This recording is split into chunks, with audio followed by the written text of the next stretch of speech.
आज का दिन हमारे लिए बहुत महत्वपूर्ण है।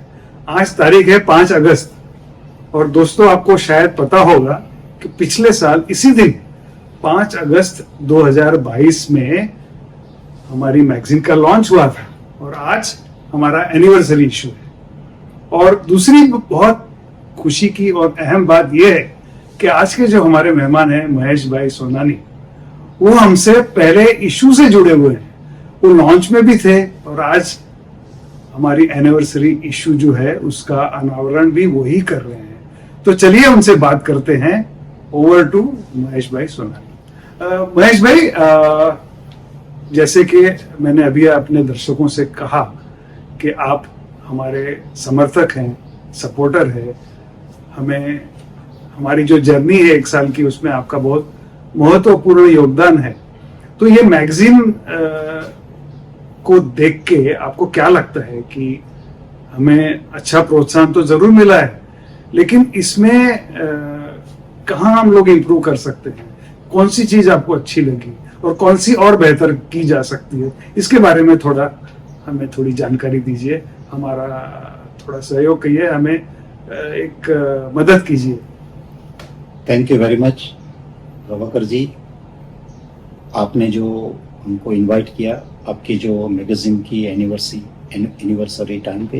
Okay, thank you very much. Okay, और आपका जो मैगजीन का जो आप जो डिटेल में जो आप हर एक जो लैब-ग्रोन काउंसिल, लैब-ग्रोन बिजनेस के ऊपर जो आप डिटेल में जो हर एक प्रश्न के ऊपर आप जाके जो डिटेल में सब आप जो एक्सप्लेन करते हैं, ओके, उसके हिसाब से हम आपके मैगजीन के बारे में बहुत ज़्यादा इंटरेस्टेड रहते हैं।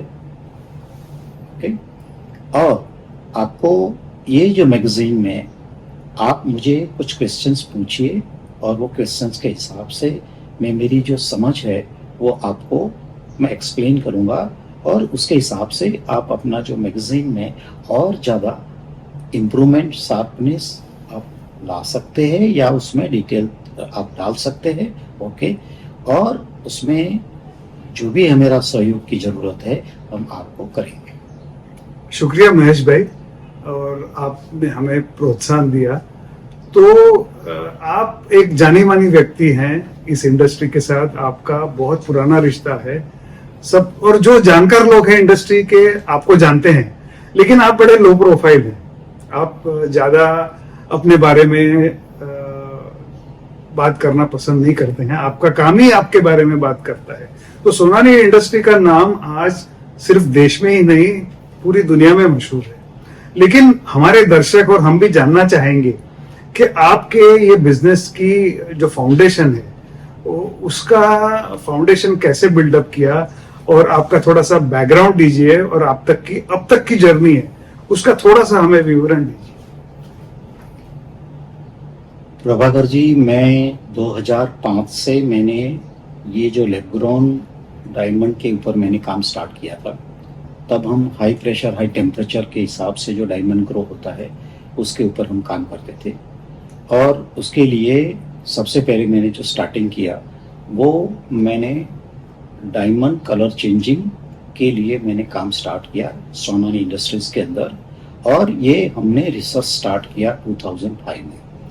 और सबसे पहले जो डायमंड का, अगर आप कुछ हाई प्रेशर से अगर आप काम करते हैं तो डायमंड का जो प्रॉपर्टी है वो इंक्रीज होती है, इसकी वजह से हमने ये सबसे पहले काम स्टार्ट किया। सेकेंड, कि जो सीवीडी डायमंड्स है वो सीवीडी डायमंड्स का जो मैंने 2008 से हमने काम स्टार्ट किया रिसर्च एक्टिविटी। ओके, और अभी हमारी 2 कंपनी है, सोनानी इंडस्ट्रीज प्राइवेट लिमिटेड और डायमंड एलिमेंट्स प्राइवेट लिमिटेड। दोनों में हम रिसर्च बेस्ड एक्टिविटी करके जो भी है बेस्ट प्रॉपर्टी ऑफ डायमंड हम ग्रो करते हैं, और दूसरी कंपनी के अंदर हम हाई प्रेशर हाई टेम्परेचर से हम डायमंड के कलर्स चेंज करते हैं। हम जो माइक्रो सीवीडी रिएक्टर्स है वो हम खुद डिज़ाइन करते हैं, और उसके जो सबसे अच्छा रिएक्टर्स कैसे बने और उसमें कैसे सीवीडी डायमंड की जो quality of work, quality of diamond कैसे ग्रो करे, और ये इंडस्ट्री को जो बेस्ट क्वालिटी ऑफ डायमंड कैसे ग्रो करे, ये उसके लिए हम जो मशीन्स है उसकी डिज़ाइंस करते हैं और उसके हिसाब से मशीन बनाते हैं। तो एक होता है डायमंड ग्रोइंग के अंदर क्वालिटी का बहुत बड़ा इम्पोर्टेंस है, और ये जो क्वालिटी है तभी आप ला सकते हो कि अगर आपके जो रिएक्टर्स है वो सही टेक्निकली साउंड हो, तभी आप उसमें सबसे अच्छे और quality of the diamond grow कर सकते हैं। इसके अंदर हम खुद रिएक्टर्स डिज़ाइन करते हैं, रिएक्टर्स खुद बनाते हैं, उसको जो प्रोसेस है डायमंड का जो प्रोसेस है वो प्रोसेस हम डेवलप करते हैं, और प्रोसेस डेवलपमेंट करने के बाद जो बाकी का जो स्टेप्स है वो हम हमारे यहाँ पे करते हैं। उसमें हम मेनली कलर डायमंड पे भी फोकस करते हैं, और कलर डायमंड का बेसिकली जो ग्रोइंग आप कैसे करते हैं उसके हिसाब से कलर्स आते हैं। उसके बाद जो है उसको हाई प्रेशर हाई टेम्परेचर से भी कलर चेंज करते हैं, और उसके बाद जो भी डायमंड पॉलिश है उसको हम सोनानी इंडस्ट्रीज के नाम से सोनानी के नाम से हम ज्वेलरी बना के B2B और D2C मार्केटिंग करते हैं। ओके, प्लीज और कुछ है तो प्रभाकर जी बताइए। शुक्रिया महेश जी। हम आपसे ये जानना चाहते हैं कि आपने थोड़ी देर पहले हमसे कहा था कि Sonani is a research and development oriented company. तो शुरुआत में जैसे कि आप सब लोग हमारे जानते हैं कि शुरुआत में जो भी बिजनेस, हम कोई भी नया बिजनेस या नई चीज या नई टेक्नोलॉजी का इस्तेमाल करते हैं तो कई दिक्कतें आती हैं। तो ये किस दिक्कत का आपको सामना करना पड़ा? और आपने दो अहम चीज कही। एक तो जैसे लैब ग्रोन डायमंड मैन्युफैक्चरिंग हो या ग्रोइंग हो, उसमें दो एलिमेंट्स है। एक तो एक मशीनरी का इस्तेमाल होता है MPCVD, और दूसरा एक फार्मूला होता है जैसे रेसिपी कहते हैं। तो ये दोनों चीजें आपने, I think you are a home grown company, और दोनों एरियाज में आपकी मास्टरी है। तो उसके बारे में थोड़ी सी जानकारी दीजिए। और आपने ये भी कहा था कि आपने कई पेटेंट भी हासिल किए हैं, तो थोड़ा सा विस्तृत जानकारी अगर हमको देंगे तो मुझे भी और बाकी सारे दर्शकों को ये इंडस्ट्री के बारे में समझने में मदद होगी। तो महेश जी प्लीज स्टार्ट। या जब आपका मशीन सही है, अगर आपका मशीन सही है, अगर आपका मशीन की डिजाइन सही है, तभी आप उसको क्वालिटी ऑफ डायमंड ग्रो कर सकते हैं। इसलिए जो ग्रोइंग इंडस्ट्री है उसके अंदर आपका मशीन का क्वालिटी बहुत अच्छा होना बहुत जरूरी है, तभी आप उसको DEF जो जेम एप्लीकेशंस के लिए आप उसमें गेन कर सकते हैं। सेकंड बात आपने बताया अबाउट द पेटेंट। जब आप ग्रोइंग में काम करते हैं, आप मटेरियल साइंस पे आप मटेरियल जो डेवलप करते हैं, तब सबसे पहले जब साइंस एंड टेक्नोलॉजी की बात है तो आप जो भी रिसर्च करते हो उसको आपको पेटेंटेड करना बहुत जरूरी है। और अगर ये पेटेंटेड करते हैं तो आपका जो बिजनेस का जो मॉड्यूल्स है या आपका जो मेहनत है, आपका जो रिसर्च है, उसको एक अलग एंगल मिलता है, और आप उसके हिसाब से आप नया रिसर्च में आप सेफ होते हैं। तो सबसे पहली बात है कि हम जो भी रिसर्च करते हैं वो रिसर्च करके जो उसका जो आउटपुट है उसको हम पेटेंटेड करते हैं। ओके, मेरा ऑलरेडी 4 पेटेंट्स है, वो हाई प्रेशर में है, और ये एक्स्ट्रा ऑर्डिनरी पेटेंट है। आगे का और 2 पेटेंट और ऑलरेडी हमने नया अप्लाई किया है, वो अभी शायद 6 महीने के अंदर वो ग्रांट हो जाएगा। तो जो भी हमारा मेन एम है कि जो हमारा इंडस्ट्री है उसको हम नया क्या दे सके, हम उसको कैसे सेवा कर सके, हम उसमें क्या टेक्नोलॉजिकल इम्प्रूवमेंट कर सके, ये हमारा एक मेहनत रहता है और हमारा प्रयास रहता है। Yes, thank you sir. तो मैं ये जानना चाहता हूँ कि जो आपने पेटेंट के बारे में हमको जानकारी दी, तो ये प्रोसेस पेटेंट है या प्रोडक्ट पेटेंट है?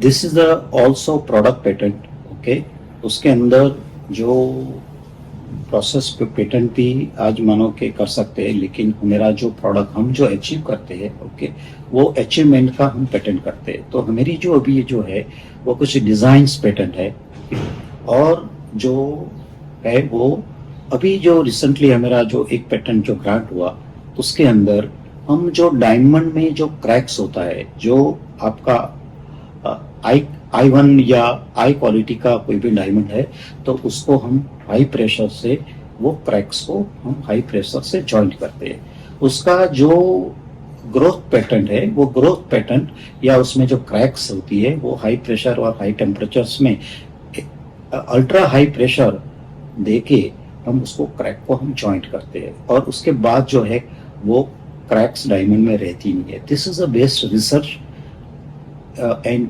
Best output in diamond industries. Okay, तो ये जो दो टेक्नोलॉजी से डायमंड ग्रो करते हैं लैब में, एक तो है HPHT और CVD। तो जहां तक कि हम सबको पता है कि हिंदुस्तान के अंदर CVD ने काफी प्रोग्रेस किया है, लेकिन अगर आप पूरी दुनिया में देखेंगे तो HPHT एक पुरानी टेक्नोलॉजी है, उसकी सेल भी ज्यादा है। तो भारत के अंदर अगर HPHT टेक्नोलॉजी से डायमंड ग्रो करना है तो वहां पर क्या अपॉर्चुनिटीज और क्या चैलेंजेस हैं?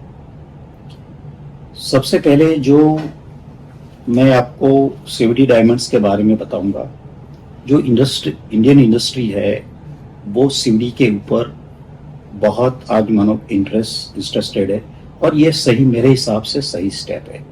CVD से जो CVD रिएक्टर्स के अंदर जो डायमंड जो ग्रो होता है वो टाइप 2A डायमंड है, और टाइप 2A का मतलब है उसके अंदर जो उसकी जो प्रॉपर्टी है उसके अंदर 2A डायमंड्स में उसका एटॉमिक स्ट्रक्चर सिमिलर रहता है, उसके यूनिफॉर्म उसका स्ट्रक्चर रहता है, और ये जो डायमंड का बेस्ट प्रॉपर्टी है। ओके, तो this is a very good property for jam application, because हम जब जैम इंडस्ट्री में है तो हम जवेरात हम बेचते हैं और जवेरात का डील करते हैं, तो सबसे पहले आप जो जवाहरात किसको बोलते हैं, तो बेस्ट प्रॉपर्टी कोई रूबी है, कोई सफायर है, कोई नेचुरल डायमंड है या CVD डायमंड्स है, ये बेस्ट प्रॉपर्टी ऑफ मटेरियल में आता है, और तभी ये जवाहरात है। मेरी समझ में जो हमारे यहाँ पे इंडिया के अंदर जो CVD डायमंड्स का जो डेवलपमेंट है, दिस इज अ एक्स्ट्राऑर्डिनरी, हमारी जो इंडस्ट्री को आगे ले जाएगी, क्योंकि ये जो प्रॉपर्टी है दिस इज अ एक्स्ट्राऑर्डिनरी।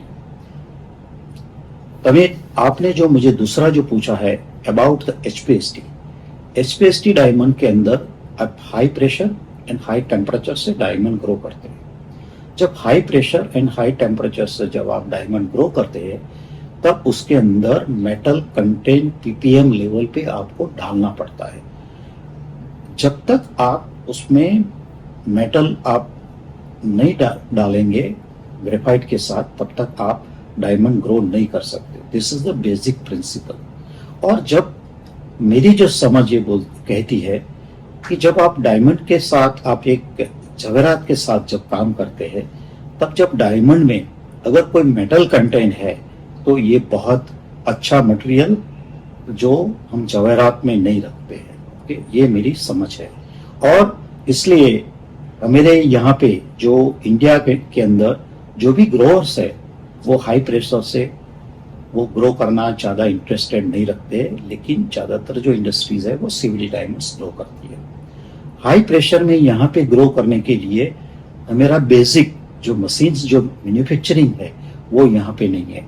कोई जो भी उसके लिए हाई प्रेशर जो मशीन्स है वो यहाँ पे मैन्युफैक्चरिंग नहीं करते हैं, और उसके हिसाब से यहाँ पे टेक्नोलॉजी इतना कोई डेवलप नहीं हुआ है। लेकिन जो फ्यूचर में जो टेक्नोलॉजी कौन सी आगे जाएगी, कौन सी टेक्नोलॉजी में आप ज़्यादा आउटपुट ला सकते हैं, तो ये CVD डायमंड्स में ही आप ज़्यादा आउटपुट ला सकते हैं। उसमें ज़्यादा अच्छी क्वालिटी बनती है, उसका जो प्रोडक्शन कॉस्ट है वो HPHT ग्रोन डायमंड से कम आएगी। ओके, तो future is the CVD industries. Okay, तो anything please. Thank you sir, thank you for the clarity. हम समझ गए कि CVD जो तकनीक है उसकी क्वालिटी और उसका फ्यूचर इज वेरी ब्राइट। लेकिन आप एक बात बताइए कि आज जो हो रहा है, जब आम ग्राहक जो है ग्राहक जब ज्वेलरी खरीदता है तो उसको जानकारी नहीं होती है कि भाई एचपीएसटी है या सीवीडी है, और उसको ज्यादा क्योंकि जानकारी नहीं है वो क्या देखता है कि मुझे सस्ता क्या मिल रहा है। और सब जानते हैं कि जो छोटे जो डायमंड्स होते हैं एचपीएसटी प्रोसेस से जो बनते हैं उसकी कीमत कम होती है। तो आज बाजार में हो क्या रहा है कि एचपीएसटी के दाम कम होते हैं तो सीवीडी वाले भी उसको मैच करने के लिए अपना दाम कम करते हैं। तो इससे वजह से क्या हो गया है कि कस्टमर तक तो ये बात पहुंचती नहीं है, लेकिन जो ट्रेड में बात फैली हुई है B2B लेवल पे, मैन्युफैक्चरर लेवल पे, या फिर जो ट्रेडर्स हैं, जो डिस्ट्रीब्यूटर्स है, उसमें प्राइस का एक अनसर्टनिटी या इंस्टेबिलिटी आ गई है। तो इसके बारे में आपकी क्या राय है कि इसके लिए क्या उपाय करना चाहिए, और क्या ये सही है कि प्राइसिंग जो इशू जो 6 महीने पहले था वो काफी हद तक अब कंट्रोल में है? तो इसके बारे में थोड़ी सी जानकारी दीजिए। प्रभाकर जी, आपने बहुत अच्छा क्वेश्चन पूछा है। क्लाइंट कैसे आइडेंटिफाइड करे कि वो सीवीडी डायमंड्स खरीदता है या एचपीएसटी ग्रोन डायमंड खरीदता है?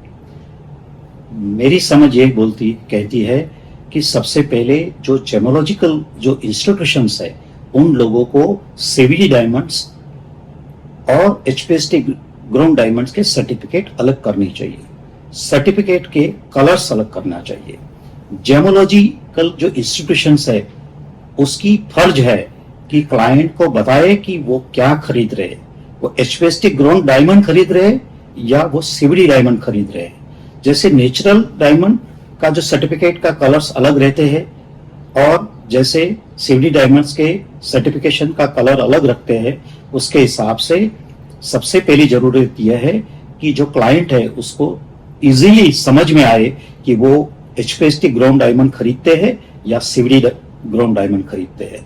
तो जो क्लाइंट है, जो कंज्यूमर है, उसकी समझ आज टेक्नोलॉजी की दुनिया के अंदर जो क्लाइंट जो खरीद रहे हैं वो क्लियर होना बहुत जरूरी है। ओके, ये बात बहुत इंपॉर्टेंट है क्योंकि आप सिर्फ लैब ग्रोन डायमंड लिखने से ये इनफ नहीं है। आपको सर्टिफिकेशन के अंदर आपको प्रॉपर्टी लिखनी चाहिए। ओके, उसका आम आदमी को समझ में आए, उसके हिसाब से सर्टिफिकेशंस के कलर अलग करने चाहिए। ओके, जो डायमंड आप बेच रहे हो तो सिर्फ लैब ग्रोन के नाम से नहीं बिकना चाहिए, क्योंकि दोनों ग्रोन डायमंड है लेकिन टेक्निक अलग है, प्रॉपर्टी अलग है। ओके, उसका कैरेक्टराइजेशन ऑफ द मटेरियल अलग है। तो ये सर्टिफिकेशन अलग होने चाहिए, उसमें बहुत क्लियरली सब लिखना चाहिए, डिस्क्रिप्शन क्लियर होना चाहिए।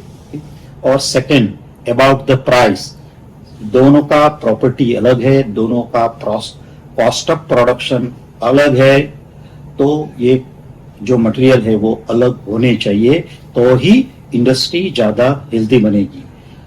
दूसरी बात है कि प्राइस डाउन जाएगा, कितना जाएगा?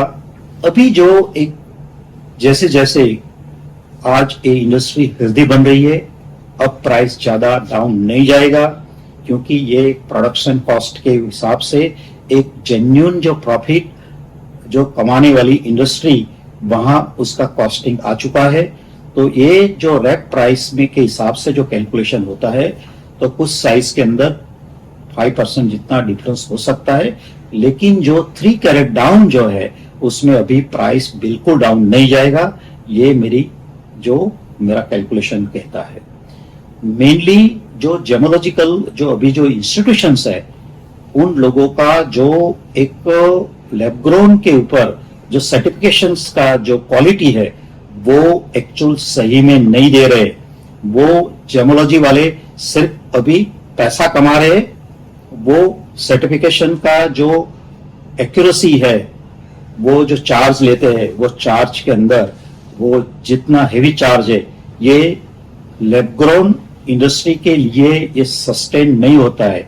एक्चुअल उन लोगों को अपने चार्ज कम करना चाहिए। और सेकंड, गवर्नमेंट को भी ये उसका कुछ सॉल्यूशन लाना चाहिए, क्योंकि बहुत बड़ा पैसा जो इंडस्ट्री का सर्टिफिकेशंस के अंदर चला जाता है, और उसके बाद भी जो भी इंडस्ट्री को सही क्वालिटी का जो सही सर्टिफिकेट नहीं मिलता है, उसमें इतने सारे कंफ्यूजन रहता है, जिससे आज मानो कि एक लेना सेल और परचेज दोनों का आज जो ट्रांसपेरेंसी जो होना चाहिए, जो एक क्लेरिफिकेशन होना चाहिए, वो पूरा नहीं होता है। कलर के बारे में, क्लैरिटी के बारे में ये कंफ्यूजन है। जब जेमोलॉजिकल जो इंस्टीट्यूशंस है वो जब चार्ज लेती है, तो उन लोगों का फर्ज है कि ये जो कंफ्यूजन है वो 100% दूर होना चाहिए। तभी ये सब आपको जो सभी जो इंडस्ट्री है जो वो आपको चार्ज करती है। तो ये जो चीज है वो क्लियर होनी चाहिए। गवर्नमेंट को भी इसके बारे में डीपली एक नॉर्म्स, मेरे हिसाब से नॉर्म्स तैयार करनी चाहिए, और उसके हिसाब से ये जेमोलॉजिकल इंस्टीट्यूशनों को उसके हिसाब से सर्टिफिकेट देना चाहिए, ऐसी मेरी समझ कहती है। जिससे ये जो इंडस्ट्री है ज्यादा कॉम्पिटिटिव, ज्यादा हेल्दी, और आगे ये क्लाइंट को बहुत अच्छा quality of diamonds, quality of jewellery provide कर सके। Yes, thank you. आपने बहुत विस्तृत जानकारी दी, इससे थोड़ी सी क्लैरिटी तो आ गई है। लेकिन क्या है कि जैसा आपने बहुत सही कहा कि बहुत सारे जेमोलॉजिकल लेबोरेटरीज हैं, उनके पैरामीटर्स भी अलग है। और दूसरी बात यह है कि कोई भी लैब, जहां तक जैसा कि आपने कहा, कोई भी लेबोरेटरी ये नहीं बताती कि ये HPST से ग्रो किया हुआ डायमंड है या CVD से ग्रो किया हुआ डायमंड है। तो आपके कहने के मुताबिक वो क्लैरिटी आनी चाहिए। और दूसरा, कई लोगों का ये भी मानना है कि जैसे ब्रांडिंग की जरूरत है, आपका हीरा एज अ कमोडिटी बिकेगा तो जैसे आलू, टमाटर, प्याज, तो they will compete on price. लेकिन आप जब ब्रांड में इन्वेस्ट करोगे तो यू विल स्टैंड आउट, आपकी एक स्टोरी बनेगी। तो मेरा कहने का यही मतलब है कि जो हीरे में ब्रांडिंग आज बहुत कम हो रही है। इनफैक्ट जो जेमोलॉजिकल लेबोरेटरीज भी है उनको भी ब्रांडिंग की जरूरत है। और सबसे अहम बात यह है कि टेक्नोलॉजी इतनी इंप्रूव होती जा रही है कि उसके लिए कई लोगों का ऐसा मानना है, मैं एक्सपर्ट तो नहीं हूं, लेकिन कई लोगों का ऐसा मानना है कि जेमोलॉजिकल लेबोरेटरीज का रोल धीरे धीरे कम होता जा रहा है, कम होता जाएगा। और कई लोगों का तो ऐसा भी मानना है कि जैसे कोई डॉक्यूमेंट्री अभी बीच में आई, मैंने देखी थी नेटफ्लिक्स पर, अकॉर्डिंग टू दैट डॉक्यूमेंट्री, के तकनीक इतनी रिफाइन हो गई है कि कोई भी जेमोलॉजिकल लेबोरेटरी की मशीन दावे के साथ नहीं पहचान सकती है कि ये माइन डायमंड है या फिर ये ग्रोन डायमंड है। तो इसके बारे में आपकी क्या राय है? Sir, about the mine diamond and the grown diamond, ये जो है ये आइडेंटिफिकेशन होता ही है, और तभी जेमोलॉजिकल इंस्टीट्यूशंस का रोल आता है। अगर ये उसको आइडेंटिफिकेशन नहीं कर पा रहे तो उसका मतलब ये होता है कि उन लोगों के पास पूरे जो इंस्ट्रूमेंट्स है आइडेंटिफिकेशन के वो सफिशिएंट नहीं है, और वो ऐसे ही कुछ सर्टिफिकेशन दे रहे हैं जैसे वो उसके अंदर वो ज्यादा उसमें वो चेकिंग करके ज्यादा जो रमन या ऐसे जो UVIS है, ऐसे इंस्ट्रूमेंट्स यूज करके ये इजीली डिफाइन होता ही है। और सेकंड बात है कि जो branding for the Indian industry, we have the CVD is the very good fantastic material. Property के हिसाब से this is a extraordinary material for the branding. Okay, ये हमारे पास प्लस साइड है। और ये मटेरियल से आप अपना जो ज्वेलरी या डायमंड्स को आप ब्रांडिंग करके आप अपना जो डायमंड है वो उसको सिस्टमाइज करके अपना बिजनेस आप सिस्टमाइज कर सकते हैं।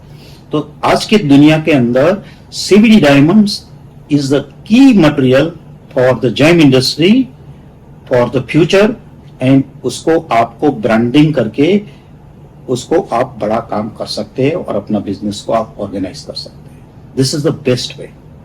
तो महेश जी, आपने बहुत अच्छी जानकारी दी, और हमें भी कई तकनीकी मुद्दे जो हैं तो जिसके बारे में हमको जानकारी नहीं थी, हमारे मन में कुछ प्रश्न थे, उसका आपने जवाब दिया है। तो आई थिंक जैसे मुझे कुछ नया सीखने को मिला है, हमारे दर्शक भी मुझसे सहमत होंगे। तो चलिए आगे बढ़ते हैं। तो आगे जब बढ़ते हैं तो ये बिजनेस के बारे में बात होगी। तो आज तक हम देखते हैं कि पिछले 5 साल में लैब ग्रोन डायमंड इंडस्ट्री ने काफी तरक्की की है, लेकिन सारी जो ग्रोथ है वो एक्सपोर्ट ओरिएंटेड है और मेनली अमेरिका में सारे हीरे जा रहे हैं, ज्वेलरी भी जा रही है। और अभी नेक्स्ट स्टेप में क्या हुआ है कि जैसे सरकार का जो हमको प्रोत्साहन मिला है, जैसे निर्मला जी ने बजट में कहा है कि lab grown diamond sustainable diamond है, इको फ्रेंडली डायमंड है, और जैसा हमारे पूज्य प्रधानमंत्री जी ने भी जो हीरा दिया जिल बाइडन को, उसकी वजह से जो है ये पूरी इंडस्ट्री काफी उस एक लाइमलाइट में आ गई है। तो इसकी वजह से अभी भारत में भी लोगों का अवेयरनेस बढ़ रहा है, उनका इंटरेस्ट बढ़ रहा है। और जहां तक कि मेरी समझ में आता है कि सोनानी इंडस्ट्रीज को भी डोमेस्टिक मार्केट में काफी एग्रेसिव प्लान है। मैं आपके बेटे अगस्त्य से भी बात कर रहा हूँ, आप ज्वेलरी लॉन्च कर चुके हैं और आप कई ज्वेलर्स को भी सप्लाई कर रहे हैं। तो डोमेस्टिक इंडस्ट्री के बारे में आपका क्या ओपिनियन है, क्या ग्रोथ प्रोस्पेक्ट्स है, और सोनानी इंडस्ट्रीज और सोनानी ज्वेल्स की क्या एम्बिशन है कि अगले 5 साल में आपको डोमेस्टिक मार्केट में आपका क्या उद्देश्य है, क्या लक्ष्य है, कितना टर्नओवर आप कर सकते हैं या करना चाहते हैं, तो इसके बारे में बताइए। सर, हमारे जो प्रधानमंत्री पूज्य प्रधानमंत्री जी है, वो जब वो हमारे ये प्रोडक्ट के ब्रांड एम्बेसडर हो रहे हैं, ये हमारे लिए, हमारी इंडस्ट्री के लिए ये बहुत खुशी की बात है कि वो जब आज मानो कि यही चीज को वो जब अमेरिका के राष्ट्रपति जी को या जो उसकी वाइफ को वो प्रेजेंट करते हैं, जो निर्मला सीतारमण जी जो कॉमर्स मिनिस्टर जब उसका बजट में संसद में नाम लेते हैं, तब हमें जो ये प्रोडक्ट का हमको इम्पोर्टेंस समझ में आता है। दूसरा कि जो सोनानी इंडस्ट्रीज है वो हम ज्वेलरी इंडस्ट्रीज के लिए हम हमारा अभी जो शॉप इन शॉप मॉडल करके हम इंडस्ट्री को जो भी ज्वेलर्स है उसमें हम उसको एक ऑफर कर रहे हैं, और हमारी जो ब्रांड है वो उसको हम B2B में शॉप इन शॉप मॉडल में हम आगे ले जा रहे हैं। सेकंड, हम जो भी ज्वेलर्स है उसका B2B में हम ज्वेलरी मैन्युफैक्चरिंग करके हम उसको सप्लाई करते हैं। और तीसरा D2C जो हमारा जो डायरेक्ट मार्केटिंग है, जो ऑनलाइन जो पोर्टल है, वो हम अभी 1 महीने के अंदर हम D2C जो सोनानी ब्रांड्स के अंदर हम ई-कॉमर्स हम मार्केटिंग करने जा रहे हैं। About the jewellery industry in the world, मैं बहुत सारी कंट्री में ट्रैवल करता हूँ, नया जो एरिया है मैं चेक करता हूँ। आज की तारीख में अमेरिका बड़ा मार्केट है, उसके हिसाब से चाइना और इंडिया ये सबसे बड़े 2 मार्केट है। ओके, इंडिया के अंदर हम इतनी सारी अपॉर्चुनिटी, यही ज्वेलरी को लेके इतनी सारी इंक्वायरीज है कि हर एक जो बंदा है अब लैब ग्रोन डायमंड के बारे में, हर एक जो लेडी है वो समझती है और लैब ग्रोन डायमंड की डिमांड करती है, वो सामने से इंक्वायरी करती है, तभी जो ज्वेलर्स है वो अपने शोरूम के अंदर जो लैब ग्रोन का डायमंड ज्वेलरी रखने के लिए इंटरेस्टेड रहते हैं। तो India is the very big market, और आज की तारीख में पूरे वर्ल्ड के अंदर ये ज्वेलरी थोड़ी या कम अभी जो मार्केट है वो बढ़ रही है। सब में हर एक मार्केट के अंदर अवेयरनेस आ रही है, और जो मार्केटिंग पॉपुलेशन या जो फाइनेंशियल स्ट्रेंथ के हिसाब से हर एक जगह पे अभी उसका जो डिमांड है वो बढ़ रहा है। अभी मेरा जो समझ के हिसाब से अभी जो ज्वेलरी है वो सिर्फ अभी हम 25% ही अभी हम बेच पा रहे हैं।